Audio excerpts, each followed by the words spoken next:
Hosanna యూదుల రాజా యేసన్నా hosanna hosanna యేసన్నా యేసన్నా దావీదు తనయా హోసన్నా హోసన్నా రాజా యేసన్నా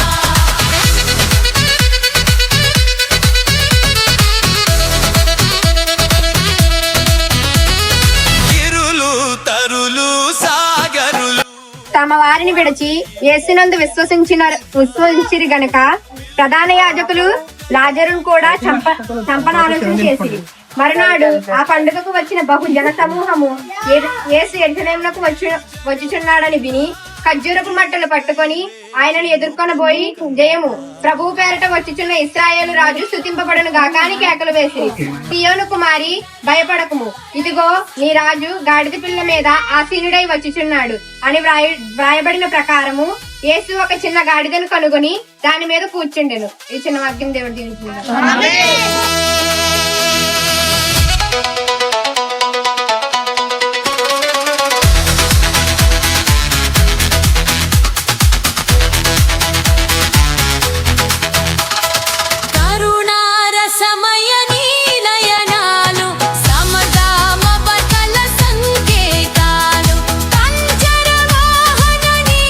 అధ్యాయము 5-8 వచనాల వరకు.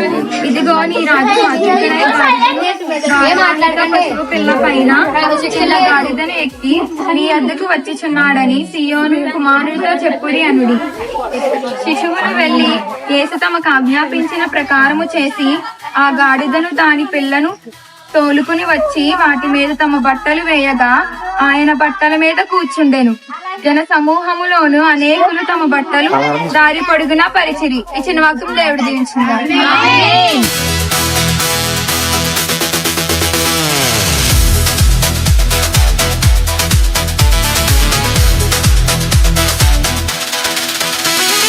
కేరళ పాలితి కన్నిదివై ఆపుల రక్షకుడి నావు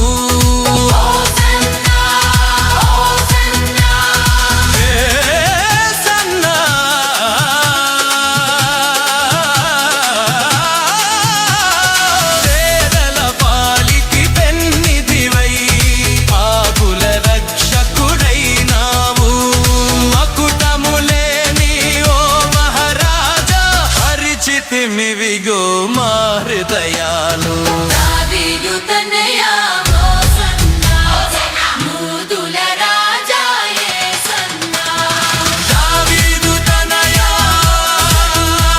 9వ అధ్యాయము 9వ వచనము. సియోను నివాసులారా బహుగా సంతోషించుడి, యెరూషలేము నివాసులారా ఉల్లాసముగా ఉండుడి. నీ రాజు నీతిపరుడు, రక్షణ గలవాడును, దీనుడై గాడిదను గాడిద పిల్లను ఎక్కి నీ వద్దకు వచ్చుచున్నాడు. చిన్న వాక్యం దేవుడు దీవించి ఆశీర్వదించుగాక. దావీదు తనయా హోసన్నా యూదుల రాజా యేసన్నా.